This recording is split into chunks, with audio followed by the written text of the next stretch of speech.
So good morning mga ka-solar and Cal electrical, no? Another day, another video tayo, no? First day natin dito sa Abida. So gagawin natin is dismantling muna ng mga barrier. Bali apat to ang gagawin namin. Then for dismantling muna, tapos check kung anong mga kailanganin na kable, data and power kasing gagawin natin dito. Yung barrier boom na gagawin natin, so matagal na to, so papalitan namin. So abangan nyo namin pagkakapag paano.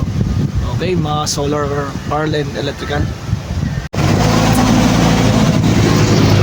So ang problema namin dito, yung dating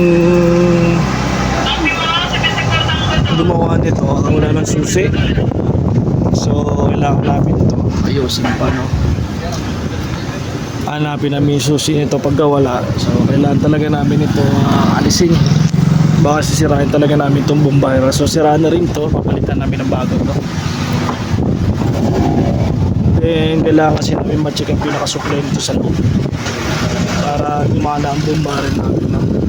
So pero pag mga controller dito sa loob na gagamitin natin dito, pati doon sa kabila. So alright,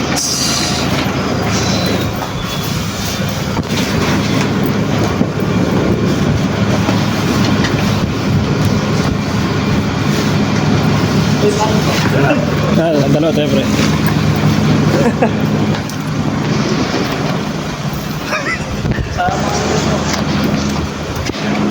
Hello, installation na tayo mga solar car. Alright, alam natin yung mga gamit.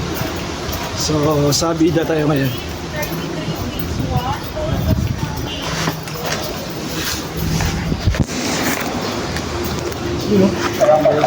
Alright, ilalagay namin mga gamit dito. Yeah, so meron tayong installation for barrier gate. Okay.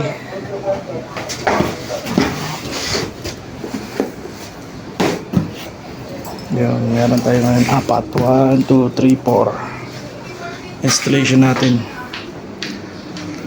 Ito yung boom barrier na gate sa Abida namin gagawin. Okay.